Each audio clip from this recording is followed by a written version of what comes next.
Okay, live stream is running and we are good to go.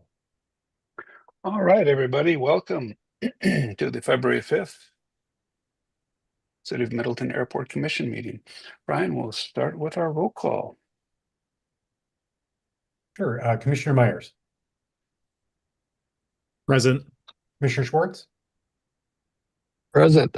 Commissioner Young, Here. Commissioner Nye, Present. Chair Lorman, Present. and Commissioner Randall is absent and excused. I have not heard from Commissioner Rubin. Okay, thank you very much. Do we have the posting of the meeting handled at the city in all the Yes. appropriate locations? Okay. Posted Rich. at the City Hall and the airport and on the city's listserv. All right, thank you very much. We can start out with public comment. If anybody would like to be recognized for public comment, raise your hand, ask to be unmuted, identify yourself. You'll get 3 minutes. Looking around, I don't see any hands raised at the moment. Nothing on your end, Brian, no? Okay. With that, we'll close our public comment. Approval of the minutes. I've reviewed the minutes. Do we have all names spelled correctly? All right. Anybody has any updates or comments on regarding the minutes? Go ahead, Charles. Yeah, I just had a question about the others participating. Others participating: Rich Morey, City Administrator Brian Gaudow, City Attorney Matt Fleming, Neil Robinson, and several others. Do we have a record of who those several others are?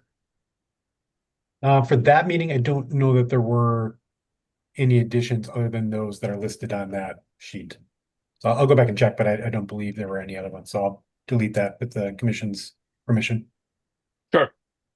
I just noticed you add that at all the meetings. So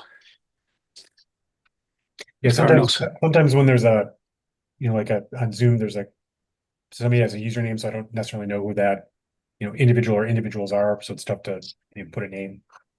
Okay. Okay, yeah, I just wanted to see if there were others and if we had a record of them. If we don't, then we don't. All right. You may up that as needed, Brian. All right. I'll accept the minutes then as submitted with removal of others. Chair report.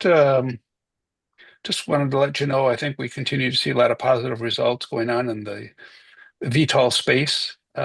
Key manufacturers are edging very much closer to FAA certification, and the first experimental build device, VTOL device, has come online. And oh, we lost our meeting. We're gone. What's going on?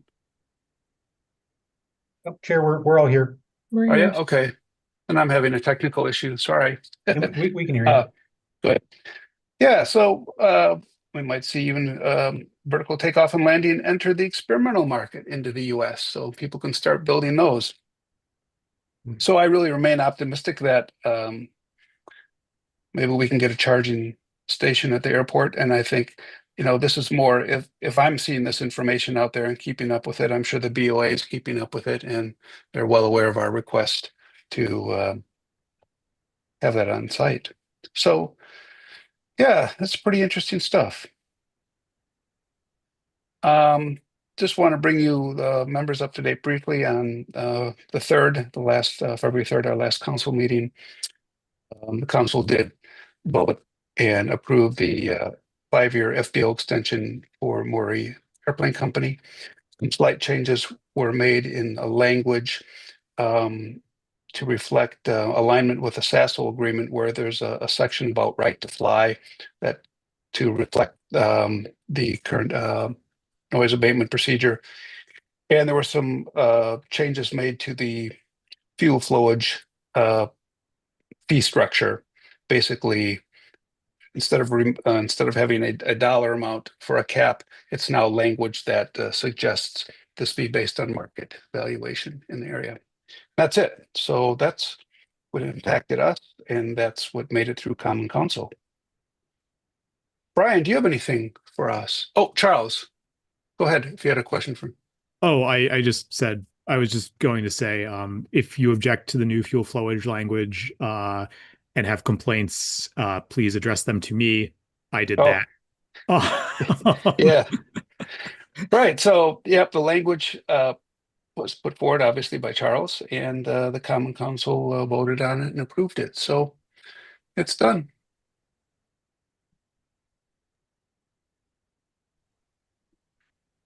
Chair Lorman, just to address your question about any additional updates. Yeah, for The you. Yep. Taxiway A project, which is a BOA petition project, they're working on finalizing the plan specs for that. That should hopefully get wrapped up by BOA in the next BOA in consultation with Mead Hunt in the next week or two, and then after that, they'll be working towards project bidding authorization for bid on that. Once I get a date on when that's going to happen, I'll let the commission know.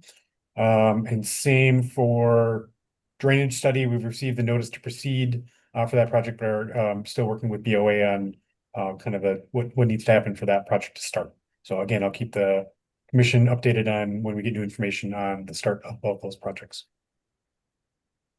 Wonderful. And I guess we can put the RPZ and ALP behind us. Yes, in terms of the negotiations and work with the FAA on the removal of the RPZ, correct. That's been approved by the FAA and will be published by the FAA formally. Want to say March 5th or March 9th, early first week or two of March. So that'll be formalized by the FAA at that point. And remind the commission when we are done with our payments for the old navigation easement. Still a little bit under discussion with the payee, but the best estimate at this moment is we'll call June of this year. Okay. So, all right. Well, obviously, we'll be optimistic that won't get drawn out any further. Anybody have questions for Brian regarding city updates for the commission regarding the airport? All right, thanks everybody. Rich, moving on to the manager's report. Okay. Well, we'll go through the neighborhood relations and the rest, and then I have a few things to add at the end, if that's acceptable. From Absolutely. December 31, 2025 to January 28, 26, 2 individuals made 18 noise or overflight reports. They received by phone, email, or via the city online reporting site. 1 individual made 17 of the 18 reports. No violations of FAA regulations were apparent in the reports, and the aircraft reported appeared to be following the voluntary noise abatement procedures and were at pattern altitude during the overflights, to the best of my ability to determine. No aircraft accidents or incidents on the field. Snow removal continues. Other news, events that were held in the Maury conference room is the Visual Meteorological Conditions Club from the Experimental Aircraft Association local chapter met January 8th. Those are safety seminars. The Girl Scouts met January 18th. Madison Area Youth Aviation Club met January 24th. Middleton Garden Club met January 26th. And then I presented a winter operations safety seminar on January 29th. 29 people registered and were in attendance. On the future conference room, I didn't have a lot there. I have now. We're going to have the VMC Club on the 12th, and then the EA chapter social and another safety seminar will happen on the 26th. David, would it be appropriate for me to talk about the additional fuel that we're going to be offering at this time? Or Absolutely. Okay. Through some negotiations with Swift Fuel, we were able to get a favorable price, at least one that allows us to match the price of our nearest competitor, which is Sauk Prairie. And as soon We just had to put 2 new tires on the city truck. And as soon as we get that fuel pump certified by the state, and they're supposed to come out next week, we'll start selling unleaded 94 octane fuel on the field. That is available and can be used in quite a few of the lower compression or lower performance aircraft engines out there. Our training fleet has 3 aircraft that we're going to start off with. There are their 152s. We have purchased the $100 lifetime supplemental type certification. That is a permission to modify the aircraft from original standard and or at least be allowed to run this fuel. The fuel actually needs no modification in these aircraft other than putting stickers on the wings. So we will be doing that, and I suspect we'll likely be the biggest user of that fuel, although there are people on the field that have been asking for it. So that's big news. We're very happy about it, and we anticipate this time that we'll be able to make it work. Just some history. Prior, I don't exactly know why or how, but we split a load with Sauk Prairie. Lynn Erickson runs the fuel system up there. He was able to sell it for less than we paid for it, which of course diminished our amount, the ability of us to sell that fuel. And then the seal on the fuel tank leaked and water got into the tank, and we had to have that fuel essentially recycled. We couldn't use it, couldn't sell it that way. The truck is now repaired, and we're able to get a decent price on the fuel after, I wouldn't call it heated, but let's say it was very direct negotiations with Swift Fuel about that. And yeah, we're in a good position. Does anybody have any questions for Rich? Charles. Hi, Rich. First, I just wanted to say thank you for your work in making unleaded fuel available at the airport. It's not an easy thing to do, to be one of the first and in the area, and thank you. Do you know when the estimated completion date of repairs for the urinal in the men's room of the terminal building is? Okay. All right. Well, we have 2, and one of them has a consistent clogging issue. And what I've been doing is putting, because of calcium buildup, I've been personally putting a vinegar and various other components in there. It's functional the way it is. It just doesn't drain as well as I'd like. So let's say it's going to happen very quickly. I would say next week. We can actually have it done by tomorrow. Okay. Thank you. Okay. Rich, given that the building is owned by MADC, Mhm. are they ultimately responsible for authorizing or seeing that repairs take place to the building? What we have is called a triple net lease, David, which I was not familiar with until I entered into it, which essentially means no, we are responsible for everything that happens. Now, any major alterations or changes out here, we'd have to get permission to. And when the last time we had our carpeting done and the building interior painted, our landlords were so happy with us that even though that should have been on our nickel, they paid for it. So I'm pleased with our landlords, and no, that's up to me to take care of all of that, up to Maury Airplane Company. So I see. Gotcha. Mhm. Interesting. So, like the exterior of the building, if there's damage to it or something happens, it'd be like your insurance claim for wind damage or whatever. It Mhm. wouldn't be on MADC. Yeah, it would not be on MADC, it would be on us. Now, we did have, with all that heavy snow, we did have a bit of a roof leak, which we repaired, but that was on our nickel, not on MADC's. Interesting. I did not know such an arrangement existed, but I guess anything is possible. Yes. Okay. We were not in a very strong negotiating position when we took with this building, let's put it that way. But no, it works out just fine. Mhm. Got it. Understood. Does anybody else have any other questions? All righty. Then we can move on.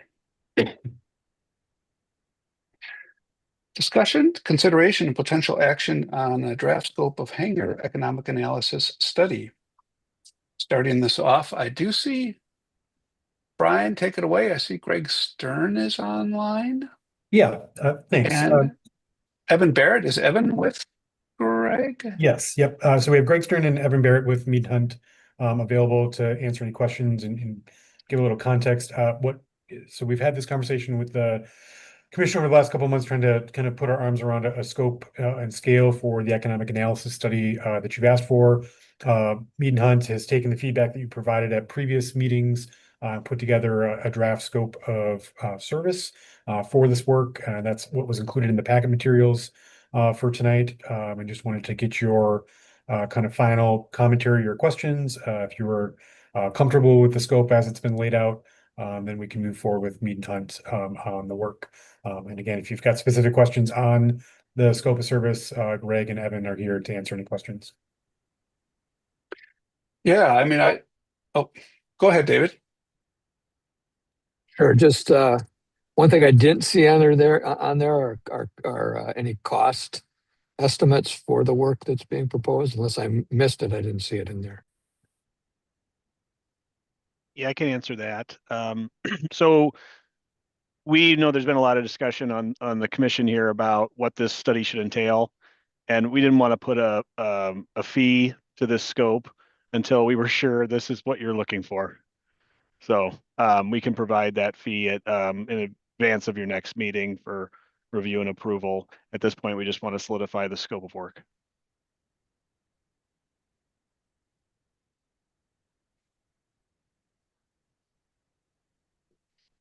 Thank you, David. You've answered a question on my list, or asked the question on my list. I can check that off as we speak. Let's have some more good questions like that. Or just go wanted ahead, to Greg.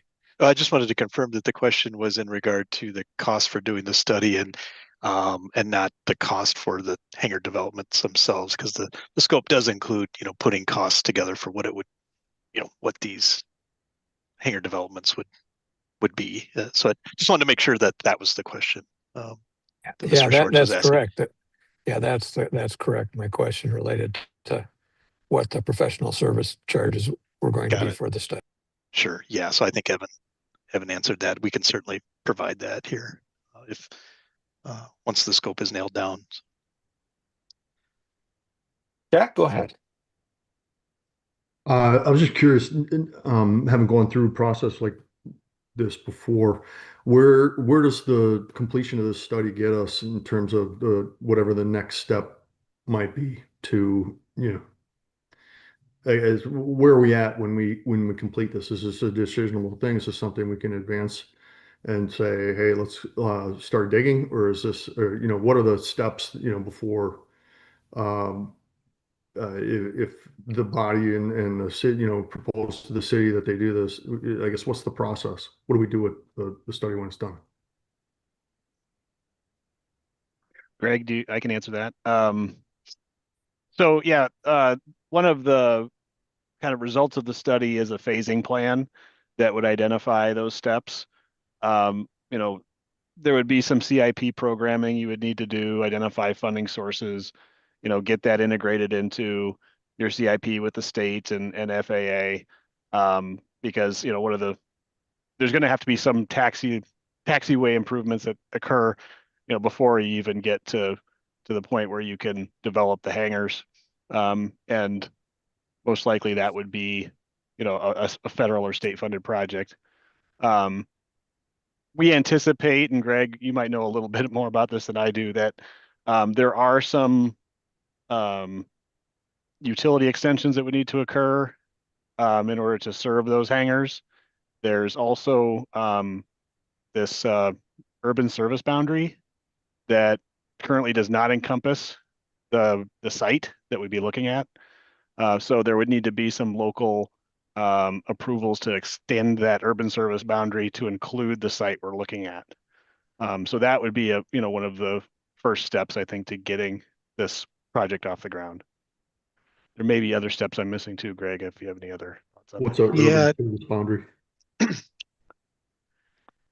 That's a great question. And I'm not sure if I could share a screen. I could try to illustrate it. I do have it at my fingertips here. And I'm not sure if I'm sharing now or not. I just gave you No. permissions. Okay. How about now? Got it. Okay. So this orange line is the urban service area boundary, and that is the corridor by which I think we need to work with, like the Dane County, the CARP C on that, but it sort of restricts where utilities can go, and you can see there's large portions of the airport where this boundary runs that you probably wouldn't ever need to run utilities. And so I guess the thinking is, there's a process for modifying that. And maybe it could be as simple as a swap, like, hey, we don't need this area. We don't really anticipate we'd ever put utilities next to the runway or under the runway, but we do need it over here where we'd be looking to put hangars. So I think just to kind of piggyback on what Evan was saying, what you're getting, or what the goal of this study would be, is really to try to flesh out things like this, put some concepts together that, the master plan showed one idea for what this hangar development could look like, but I think, the scope includes looking at it, I think, up to 3 different layout options for different sized hangars, depending on what kind of demand and size of aircraft you're trying to do. What this would all cost, what's it going to cost to bring the earthwork and to bring the utilities and to develop the infrastructure. And then what are the steps that would follow that in terms of environmental documentation, getting the funding lined up, like Evan was saying, on your capital improvement plan and such like that. So I think the end of this study would be providing the city and the commission with the information of, okay, this is what it's going to take, this is what it's going to cost. Do we want to move forward? And do we? So I think that's the goal here.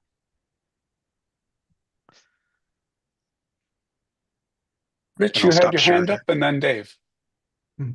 Why don't you take Dave first?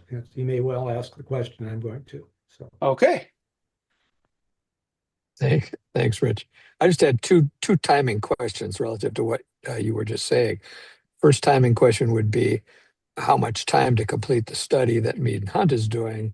And then the second timing question is, will the study incorporate suggested timing to complete the various tasks that your study tells us we need to do? So the scope as written assumes like a maximum 6-month period to complete the study. Most likely we could do it quicker than that. However, we would like to wait until the results of the drainage study are starting to come together, because those are going to be an important input into how we design these concepts. Because it is in a drainage area, we want to be sure that we have all of the appropriate data to design it appropriately, identify what the environmental, permitting requirements would be. And so I guess I would recommend that, we don't dive into doing concept development until we're further along with the drainage study.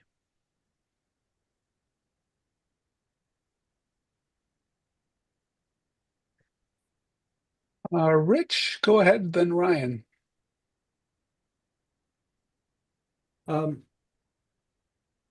In looking at potential funding for something that I'm sure is going to be a very expensive proposition to develop that small section. It was my impression, both from the state and the federal, that money simply for hangar development was on a fairly low priority. Has that changed, or are we unlikely to get the federal funding to put a strictly hangar project together? So the taxi lane, like airside access aspects of the project, are typically federally or state eligible. Some of the other costs like hangar site preparation, providing that landside access, so like any access roads or parking, those are typically not eligible costs. So likely there need to be another funding source identified for those types of costs. And I know, Greg, you've done some recent projects. Was that accurate? Yeah, and Rich, your question comes at an interesting time too, in that they are putting more scrutiny to funding taxi lanes that service private hangar ownership. Now that's still kind of being worked out, and that hasn't traditionally been the case. We built all those taxi lanes out there that exist now using federal funds, but what they are saying is if the airport owns a hangar, any taxi lane access to that hangar would be eligible without any issue. So you can get kind of strategic with this stuff. You can say, yeah, we'll own a hangar and we'll put it at the end of the taxi lane, and then, but yeah, I think that's just kind of something to be mindful of, and I think we would speak to that in the study as well. In terms of like thinking about funding and some of those, some of the environment that we're sitting in terms of how the FAA is looking at these projects. But to Evan's point, it is eligible. Large aspects of it, but some of it isn't, and utilities and things like that.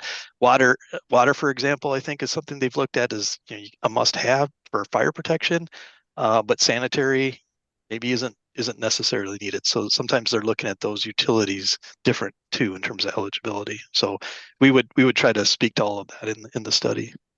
Mm-hmm. Okay, yeah. Yeah. I'm a part of the Wisconsin Aviation Management Association board. Sorry, my lights just went out here. And yeah, that is something that is being discussed by the board and trying to assess that with airport development, this new restriction on hangar or on taxiway funding. So that's why Right. I asked the question, really. Okay, thank you. Right. Yeah, I was just kind of curious looking through this, do we anticipate or is there any anticipation of problems or challenges that might impact this project in terms of that creek and the drainage in that area? Because my understanding is that goes either right adjacent to or even underneath that area. I guess I'm curious about that aspect. Greg, I think you might be more familiar with what's out there. Yeah, and I could try to share a screen again to maybe help the discussion. So this is again from the master plan chapter, and I'm going to zoom in on the area that we're talking about here. Is that coming through? Yes, very good. Okay.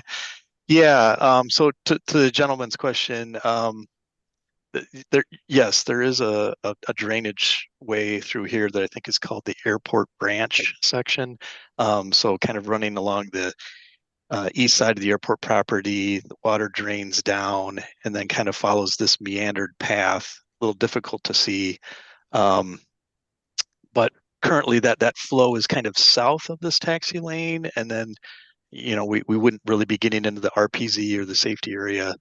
But yes, there would be some culvert or something that would need to go under this taxi lane to keep that drainage, doing what it needs to do. And to Evan's point, we are scoped to do a drainage study, and part of that drainage study includes doing a wetland delineation for the entire airport. There probably are some wetlands that extend out from this creek. And so, I think to Evan's point, when that wetland delineation occurs, and that's got to occur during the growing period, that would inform, what we'd need to address there, how many wetlands we'd be impacting and such. With any kind of development like this, where you're adding impervious and things like that, you need to offset that and manage that stormwater. So that would need to be thought of, and accounted for. And that drainage study too would maybe help what's feasible, in that regard. So I think Evan's right. That drainage study would tell us a lot about what we're dealing with in terms of wetlands and water. And then, looking at this amount of impervious area, what stormwater management would be required? What would that look like in terms of footprint and cost?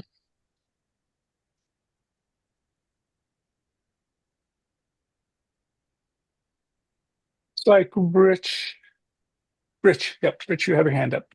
Yeah, just as a heads up, if you look at the center hangar as depicted and go directly north of it, you see there's right there where the hand is. Slightly north of that, there's a pond that never shows up on any of the surveys, but it's standing water most of the year. So yeah, there's definitely some wetland, maybe some remediation or whatever that might have to happen out in that area.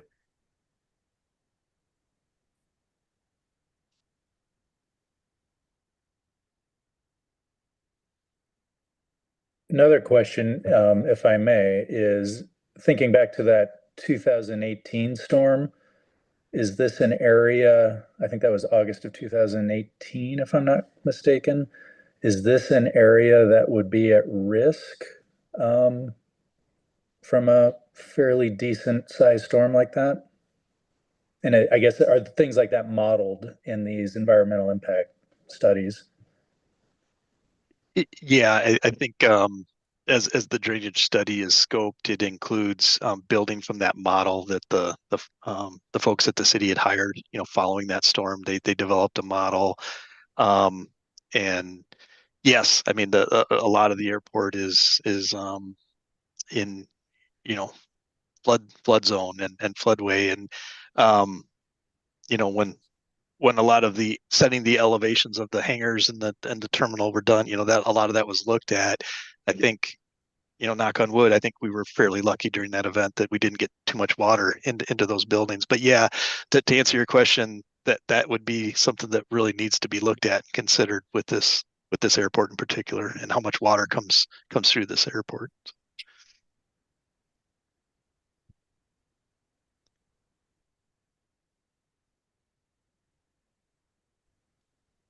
Let's see, does anybody else have their hands up? Any more questions?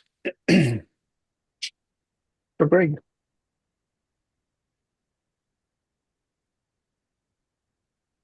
That's one of the big looming questions I had,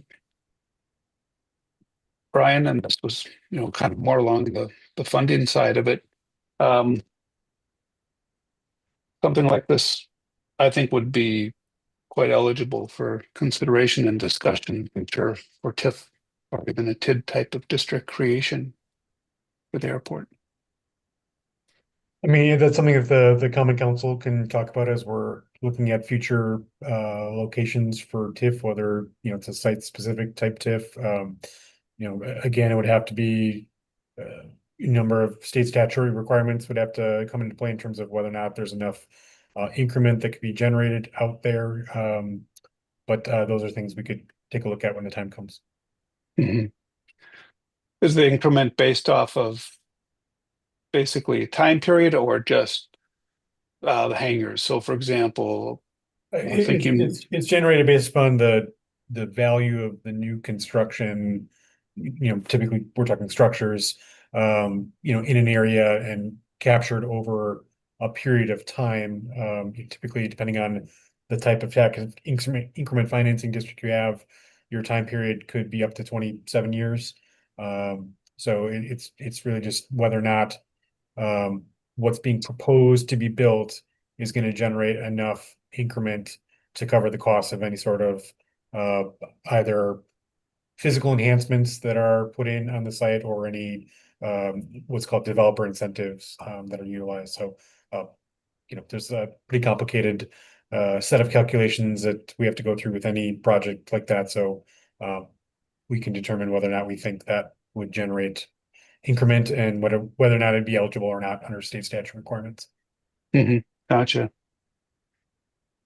Yeah, that's, I guess you're answering my question in terms of big picture, long range stuff, because a district would consider kind of a whole area, could encompass more than just the airport development, say in and around the airport, and what the benefit would be to the district. Yeah, I mean, it could be, one of two options would be part of a much larger TIF district that covers a larger geographic area, or a smaller, more micro TIF district, if you will. It's more geographically constrained. Yeah, I'm just thinking, okay, now that we have land on the south side of the airport that isn't encumbered anymore by the airport, obviously your guess is as good as mine if someone wants to come along and do some development there and look towards the city for TIF type of incentive type of work. But we have no district in place right now, so it would be, I guess we would have to have reason to create a new district in the area encompassing the airport and other economic development within that geographic region. Or can a TIF district encompass, call it islands of land? TIF districts can be geographically as large or small as the entity wants to establish them, but you can only use the TIF funding within the boundaries of that TIF area, with the exception of a half mile around that district. So yeah, cities can take any number of different ways to establish, how big or how small their districts are, but you have to be mindful of, if you think there's going to be, or if you want to do a project in that area, it's usually best to incorporate that land in a district, either part of a larger one or a smaller one, because you might miss out on being too far away from an existing district, and your project wouldn't be eligible. Okay, so like you'd have an island of land somewhere near the airport, you'd have an island of land somewhere near industrial park, hypothetically just another location, and as long as that is all within a half mile radius, it could be a district, even though they're islands. You do them as if you, under that scenario, you do them as their own individual TIF districts. It would be better to have them as their own districts, or to have them as part of a much larger district. I think the goal is to try to always get the areas in which we think there are going to be projects to be incorporated within the boundaries of TIF, rather than just relying on a property being next to a TIF. Now, there are certain situations, I don't recall any here specifically in Middleton, but in other communities, there have been kind of spillover projects where that project isn't necessarily within the boundaries of a TIF district, but because they are within a half mile, the municipality can spend TIF funds on a project just next door, hypothetically. But Okay. And our district that did encompass the airport is basically closed now. Correct. You have District 3, which would incorporated the airport, is closing this upcoming April. Yeah. So commissioners, there's history. I mean, airport was developed with a TIF district in the past, 25 years ago, but so if it's been done once, maybe it can be, something like that can be done again. We're not setting any kind of precedents to consider additional TIF district development within the city to encompass airport projects. So that was part of my kind of big thinking discussion point on this. Does anybody else have any more technical questions? So then, Brian, as far as scope of this project goes, Mead and Hunt's looking for some direction tonight. And I think as to David Schaefer's point at the beginning of this. Obviously, to move ahead with this, it's going to cost us money whether we do anything or not.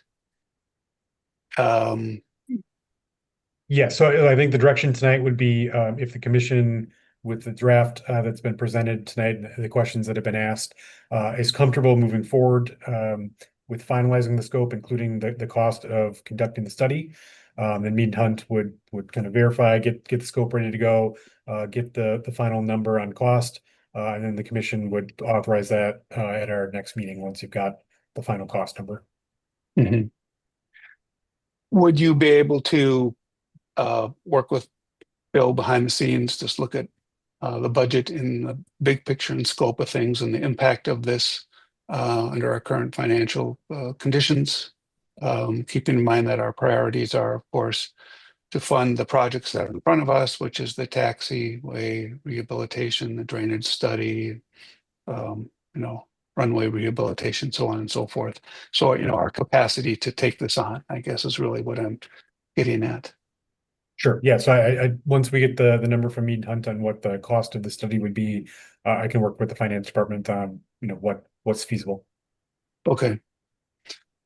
Sounds good. Commissioners, do you have any thoughts on that side? Questions, concerns? See where I'm thinking or going? No, nobody? Just don't care. Okay. All right. So what would be a motion tonight? Motion that I'd recommend is to direct staff to work with our consultant Mead and Hunt on finalizing the scope of service for the hangar economic development study, including the final cost estimate for the study to bring back for final approval by the airport commission at their next available meeting. Okay. I won't repeat that. Does that motion on the floor as stated by Brian Gatto sound okay? I'll make that motion. I'll second it. Okay, we have a second by Commissioner Schwartz. All those in favor, please say aye. Aye. Any opposed? All right. Charles, you were muted during that. Are you Oh, sorry. I thought I unmuted and said aye. okay, thank you. All right. I want to thank Mead and Hunt for being at our meeting. Really appreciate your expertise and knowledge in helping us in this area. And we always appreciate what you've continued to do in the past with your expertise and knowledge and helping guiding us in our projects. So thank you very much. Thank you, guys. Appreciate the opportunity, and we'll get information back to you here. Thank you. Thank you again. Thank you.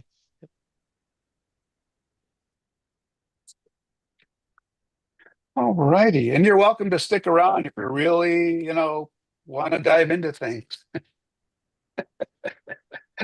It's all recorded. You can watch it some other time. All righty. Next.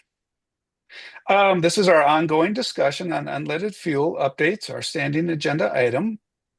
I did go through, Brian sent you a link to the FAA's comment period regarding this draft document. I read through it. I'm happy to summarize what my takeaways are, and just welcome input and thoughts. It's all very interesting.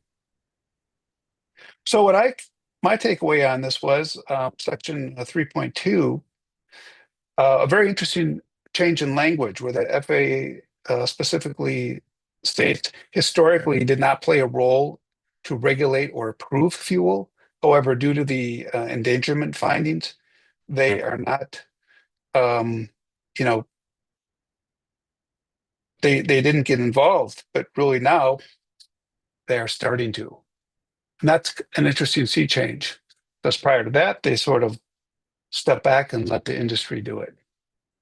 The other thing I took away from it was, the process. We have STC, And the FAA has now their fleet authorization process established in 2018. And that's through the PAFI program, the PAFI program. And throughout this document, what I'm seeing is, they talk very clearly about the STC process used for unleaded fuel, and they talk about their fleet authorization process. The interesting thing is how the three players in this market space are falling into either STC or fleet authorization. And we know where GAMI is, G100, they're STC. Swift, of course, has STCs for UL 100, and Swift has also working towards STC for their 100, but they are also pursuing ASTM certification with their fuel. So it shows a movement to the fleet authorization process. And then the other vendor in this is just going down the fleet authorization process route. Again, it's a draft document, and I think that's why the FAA is open to public comment and would like to actually hear from people like us. If you really are willing to go in and fill out the comments, I would encourage you to do so. Just go through it and, because I don't know how many, this is going out to every airport or not every airport, this is going out to the general public. So anybody and everybody can be involved in the comment period of this. And then finally, in that draft document, it outlines a 4-phase process to the transition to unleaded fuel. And interestingly, phase 4 is Alaska, so we can sort of just leave that on the side. It's pretty clear that we are in phase 1, the way they describe it. And phase 1 really gets into the technical challenges of UL fuel right now in terms of how it affects airframe and power systems. As you know, UL 94 and G100 have already encountered some issues out there in the market space, whether it be what was going on at University of North Dakota with valve recession, or whether it's some of the things that showed up with G100 in terms of impact on seals and various types of material surface analysis kinds of things. And the study talks about that to kind of say, this is phase 1 stuff that is, being sorted out, and they're trying to figure out, direction with that, right? What does phase 1 mean? Does it mean in the phase 1 process, hey, this is the way the fuel is going to be. So if it's going to affect something in an airframe where there's going to be fuel leaks, well, then you got to go out and fix your airframe. That's life. Or is it going to affect something in an engine, valve recession, or future engines have to be built differently or retrofitted? So that's kind of the whole phase 1 process of seeing where that goes. They did emphasize in this draft study that there are very clear guidelines in section 6.3 that states support for the existing 100 LL path to transition to UL, and it emphasizes that grant assured public airports are obligated to offer 100 LL until it's pretty much removed from the market. The other interesting thing in there is section 6.6 of this draft report does state that there will be grant support for fuel farms in the support of transitioning to unleaded fuel. So just some things to think about. That's all I got. That's all I know. Does anybody have any open discussion questions we want to broach on the world of unleaded fuel? All right. I'm glad it was so exciting. I'm just looking around, no hands up. All right, we can move on to review and acceptance of our finances. And we have a little bit of an extended report. Brian, if you'd like to bring that up on the screen for everybody. Yeah, so there's 2 documents that were included in the packet. One is the 2025 report that's put together by Maury Airplane Company of their expenses for airport operations. And I'll let Rich talk about that here in a second. And then the second document is just the monthly financials, and that's for January of this year. So Rich, if you want to talk about your 2025 financials.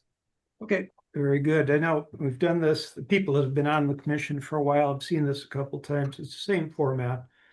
What I do, and to remind everyone with the contract with the city, the airport management contract that I hold, is we use Maury Airplane Company labor and charge it at our cost. We don't run with a markup on it. So you can see columns of administration special, which we didn't utilize this year, mowing and plowing, noise, and then there's a miscellaneous for runway lights and the like. You can see the totals underneath each one of these, if a little bit odd. For instance, you've got admin for my part, about 130 hours, almost 400 of the regular, 45 and some change for overtime. Of course, that's winter ops with snow. There is no overtime mowing happening. About 15 hours of noise response and 9 and some change for runway lights and miscellaneous operations on the airport. We also share, so you can see a total and the billing out per hour as we go. Now, the special was when we were able to hire high school kids to do the mowing and such. And we have automated this system. We're using equipment that we just don't need the high school kids on, to be honest, the bigger tractor and such, which saves time overall. So that's why we're not using the special. Same for snow removal. We're not doing shoveling and to any real extent. Everything else is going to be done with some big equipment that needs skilled labor to do it. Again, saving on time and money and the city's money. 14% of the terminal is public use. Of that, by negotiation with the city, we split the expense on that. So I run it all out, then 50% of that, and that's that 8,736.77. That's shared expense on that 14% for heat, utilities, all the rest of it, insurance as well. And then the phone line, one phone line is for the city, for the management. So that is charged out. Also, you'll see fuel. We keep track of the diesel that's used in that heavy equipment. And all of that is purchased through the Middleton Farmers Co-op, so that is charged directly to the city. So our stipend, we get paid, works out to $39,000 over a year's time by a monthly payment. We operated at $34,341.66. I owe the city $4,658.34, of which I will write a check and send to Brian once this body approves this summary of operating expenses. All right, commissioners, do we have any questions for Rich? I'm looking for some hands up. All righty, I see Charles. Hi, Rich. So if you had to put a dollar amount on what it costs to respond to and investigate noise complaints on a monthly basis, what would that number be? Well, we'll take the 15 hours of my staff over the year, plus at least 50% of my 130 hours. Let's call that 65. That's 80 hours at $40 an hour. What is that? $3,200 if my math is right, or am I a decimal off? I think it's $3,200 approximately.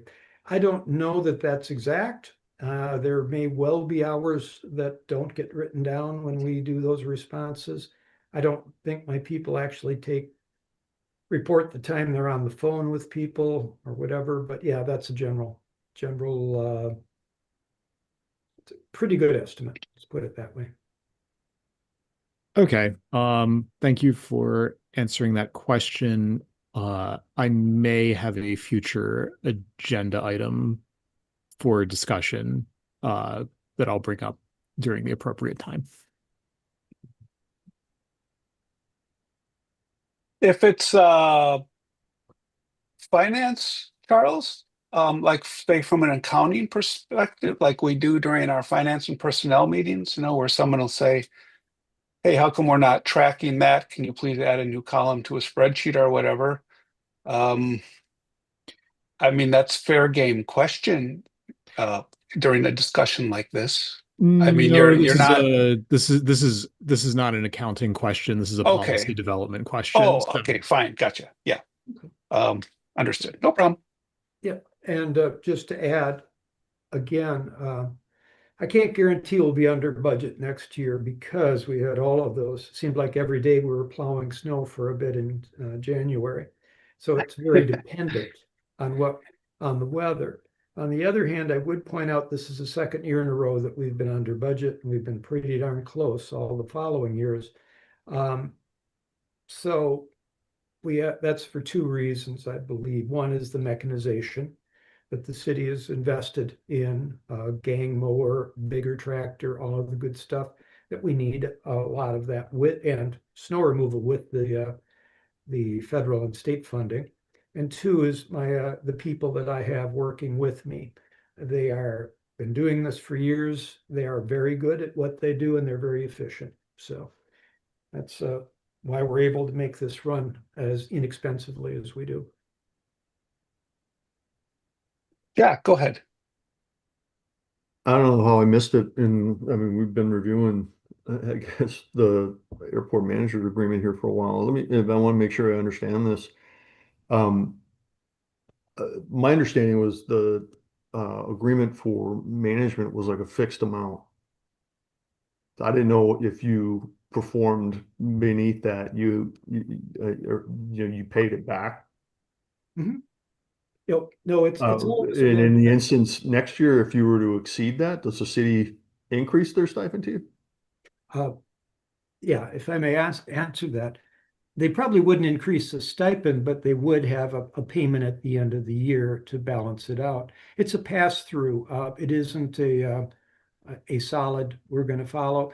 I mean, if you look at the Public Works certainly has a budget for snow removal, but if we have a horrible snow year, they're going to exceed that. The city takes it up. It's the same here. We know about what it's going to cost based on past records to operate the airport. Now, costs go up, fuel goes up, labor is going to eventually go up. So all of that is there. But no, it's based on simply passing through our costs. Understood. Now, other places, again, every airport's different. Marshfield, they mark up their rates and they price it like they would as a competitive business. If you had, let's just say, a lawn service cutting the grass out here, it would be considerably more than what we're paying, or 40 an hour. So things along those lines. It's helpful. I appreciate that clarification. Thanks to all the guys too, and gals that run the shop. They do a great job. Well, thank you. They enjoy what they do, and they take pride in getting that snow plowing as close to our our client stores as we can make it work. So It's appreciated. Does anybody else have any questions? Looking over the group. Yeah, Rich, I've said it before. I'll say it again. Appreciate the work the crew at the Maury Airplane Company does for the grounds maintenance and service. And we are obviously getting it at a very good price, and it's, saving the city a lot of money. And it's fantastic. Thank you. thank you, David. Brian, you already reviewed the spreadsheet? I guess there wasn't much. report because we're pretty early in the year. Yeah. The other operating, that is our portion of the RPZ payment? Correct. Yep, that's a portion of the RPZ payment. And then, yeah, the other things are just the early 2026 payments. As the months go on, you'll see more items included in here, but that's what we have through end of January. Yeah. I know there was a request by, no, I don't know if that's on this spreadsheet or other city spreadsheet from Alder Haniro for a $0 item for the FBO. Is that correct? I'd have to go back and look on that and Okay. figure out how to show that. Oh, you have it on there. FBO contract. It's there. $0. Yeah. I'm sorry. I'm looking on a small screen. Commissioners, so you see a new item on there called FBO contract, $0. And what that simply was the request of another city council member wanting to put it on there. The logic behind it was to show that the city doesn't, I guess, generate any revenue from the FBO, and the FBO isn't charged anything from the city. Rich, go ahead. Oh, well, I just want to clarify that we are paying a land lease of Right. over $12,000 a year, which is, I believe, I know it's the highest land lease on the airport. So there is some money, obviously, that's coming in from the FBO. Yeah, I mean, obviously we have our land lease on our spreadsheet here, hangar land lease. So, there it is, right? Yeah. I guess the question is, so Brian, that's right. The FBO property pays a different rate than the private hangars. Yeah, that's articulated in the MADC land lease item above. Okay, so that really is essentially what Maury Airplane Company's paying then. Correct. Okay, so it's there. What about the businesses that are subjected to the SASO? They pay the same. That's incorporated in the hangar land lease. Okay, because they pay the same rate. Yep. Okay, got it. All right. So I think our accounting is accounted for. And I'm looking for some hands. Jack, go ahead. I'm just trying to understand, I guess, the spirit of why the line item was added. Was it in anticipation of something? Is it that there is no contribution from an FBO contract? I guess help me understand that. Yeah. Understand it's zero line item. It's not a budget. Yeah, putting on my as a member of the city's Finance and Personnel Commission, just putting that hat on for a moment. Your guess is as good as mine. The language I heard is that the desire is to show it, that the city doesn't receive any revenue from the FBO. Obviously, as Rich stated, the city does receive revenue from the land lease for the building, but no other revenue, or vice versa. The FBO could charge the city for the services it provides to the city beyond the airport manager's agreement, right? You have the airport manager, that's an individual agreement with the city. So that's one source of outgoing funds from the Airport Enterprise Fund. But the city also awards an agreement to the FBO as a business. So And just We'll for see. just for point of information, just for clarity's sake, I'll go back and get more information on that line item just so I can give you kind of the rationale behind adding that to the budget. That might just be the easiest way to deal with it. yeah, thanks. Rich, you had your hand up, and Charles, you had your hand up. Let Charles go first. Okay. Yeah, I was just going to say that I understand the rationale for including FBO contract in the spreadsheet.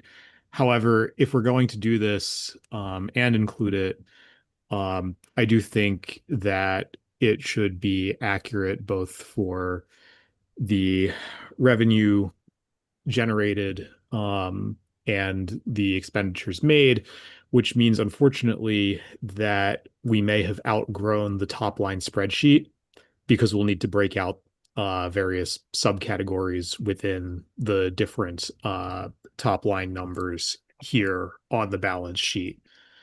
So we'd have a section, you know, it would still be source of funds, but then we would actually need to have the individual subcategories for each of these top lines broken out and listed by line item. So just I see what you mean, Charles. yeah, I get it. I understand. Yeah. and you know, that way we would have the top line balance sheet that people could look at for easy reference, but then we would have another sheet included, which is the detailed view, as with say a publicly traded company when you look at their quarterly financial reports. Just food for thought. Yeah, so like on this spreadsheet do we have the account codes duplicate? Yeah, we have a 481500, for example. No, that's 4610, 4615, 48. Yeah, they're all separate, but I see what you're saying. Mhm. Yeah, I mean, at the end of the day, it doesn't change the amount of revenue that we're getting, and it doesn't change the amount of money we're spending. We're just listing our accounting differently. Rich, go ahead. Okay.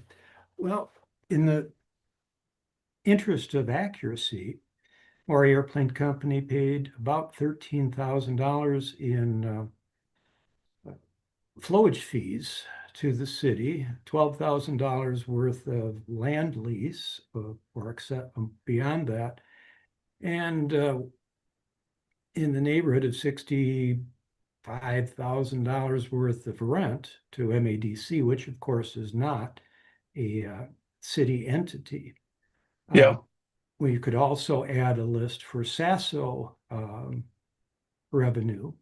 And of course, there you, in an interest of fairness, you should probably put down the land lease as well.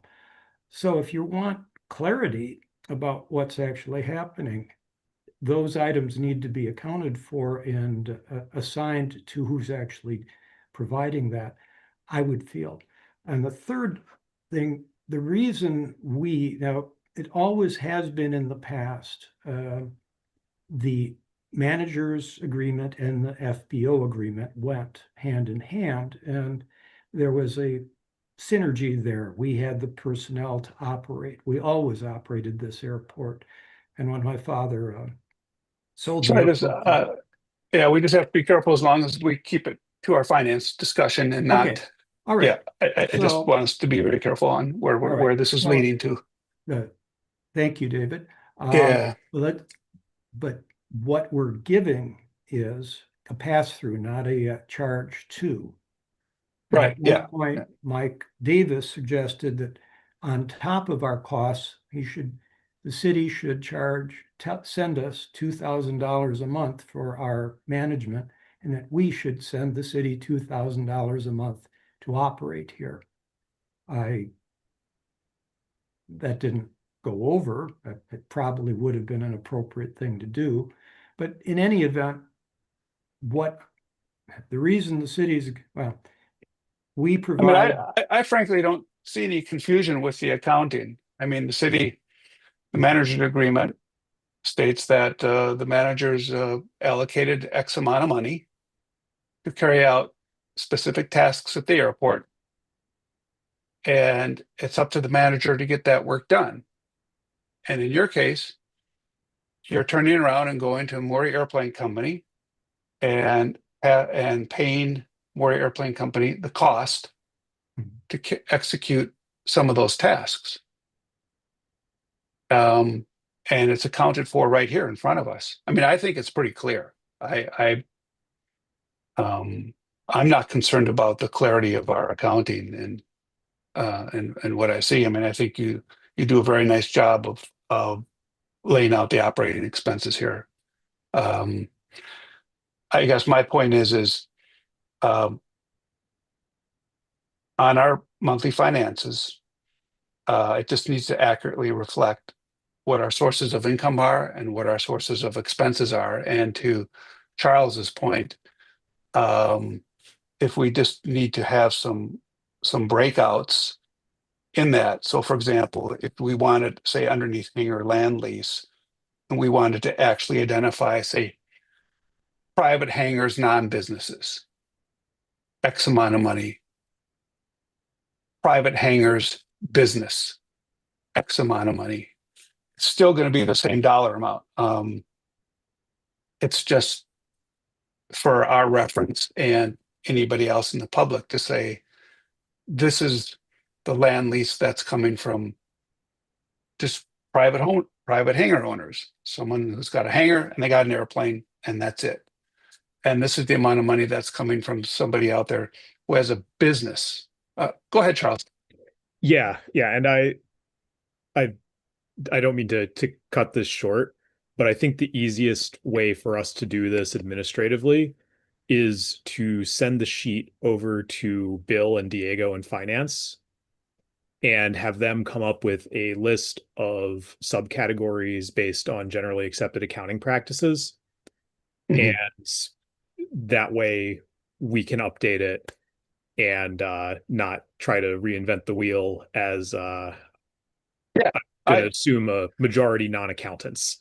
I completely agree with you. I'm not looking to invent the wheel here. Matter of fact, I'm not looking to add to staff burden or staff work or staff workload either. I want to be crystal clear about that as well. I'm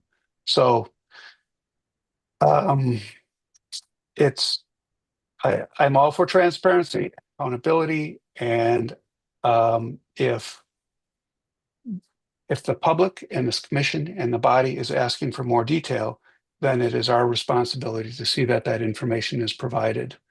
I just don't want it to be a frivolous effort on the staff of city. Because for the past 25 years, this finance report has proven to be adequate. Go ahead, Charles. Yeah, it's not that it hasn't proven to be adequate in the past. It's that if we're adding a line to it, and we all know that the line isn't accurate because we review the spreadsheet once a month. Yep.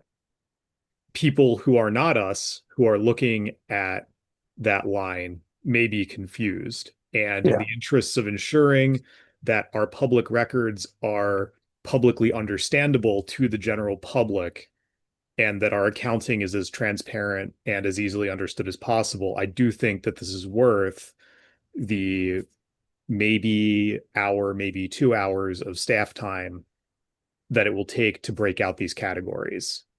Sure. Yeah, I'm just playing both sides of this discussion, and I agree. Brian, do you need any formal direction to just make an inquiry on this or no? On that piece, no. The Okay. only motion would just be for acceptance of both the monthly financial report and the 2025 annual report, but the point are taken on expanding the categories, and I'll speak with finance about it. And I always like to hear from staff on this type of thing. And so I guess I also would value your frank feedback on this moving forward and what the staff has to say. Yeah, I don't want to speak for them, but I think it's a, you know, a relatively easy exercise for them to do that. So I'll work with them on that. Okay, thank you. Anybody else have some questions? Great, well, that's good input. It's good to know. Things do change over time. Just because it's been this way for 25 years doesn't mean it has to stay that way. All right, everybody. That sounds good. We'll move on. Chair Lorman, can I get a motion on the Oh, yeah, two sorry. financial reports? Yes, can I get a motion to accept both financial reports as presented, the 2025 operating expenses for the airport manager and this month's airport enterprise fund spreadsheet? I'll second. Oh, very good. All right, motion, second. All those in favor, please say aye. With the first, Oh. I didn't get the first. Oh, yeah. That was you, Dave. Dave, Well, and I then sort of asked for it, but I'll make it then. I'll Okay, just make the motion. Dave that's and then Commissioner Knapp. Yeah, we'll just do it that way. All right. All those in favor, please say aye. Aye. Aye. Any opposed? Great, thank you. All right. Last but not least, any specific future agenda items that you would like to direct staff to look at? Charles. Yeah. So when you watch the pennies, the dollars take care of themselves. I like that. And I would like us to develop a policy for investigating in complaints that originate from known serial complainers about noise. Just a boy who cried wolf syndrome policy. Because because of the cost that it encumbers the enterprise with.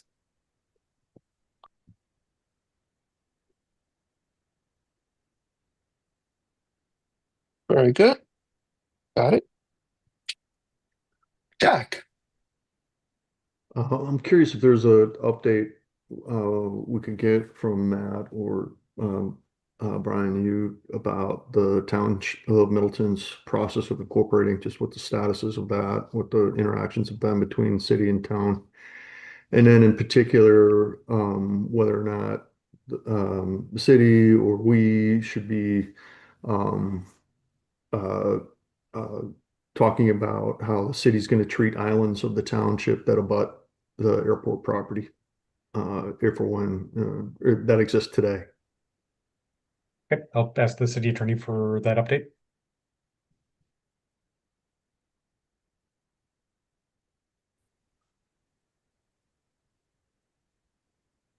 All righty. Thank you. Anybody, Rich? You're muted, Rich. Yeah, I'm good. Oh, I'm sorry. Go finish up. Oh, okay. All right. So What? no other agenda item. I do have future one agenda- thing. I'm sorry, I misunderstood.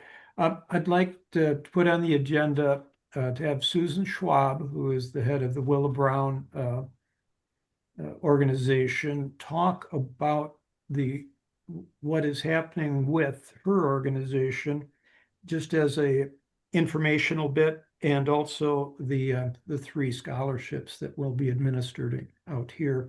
I think it would be very useful for the group to see what she is doing with her charity, her not-for-profit, and doing some really good work with some people that were based here and the family and the rest. So if we Sure. could get that on the agenda for next meeting, that would be wonderful.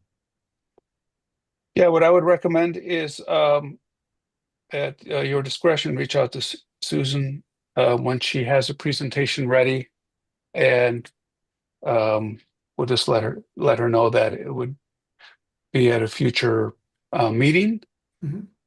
Yeah, I've spoken And- with her about it, and she's happy to come whenever we want her. Yeah, well, we would want her to, if she has something like a little PowerPoint or whatever, just submit it to Brian ahead of time, and then Yeah. Brian would include it in the agenda pack, and then that's it. Great. Fantastic. Anybody else have anything they'd like to recommend? Okay. Thank you, everybody. Appreciate all your time and your effort and your volunteerism as part of this body. And with that, we stand adjourned.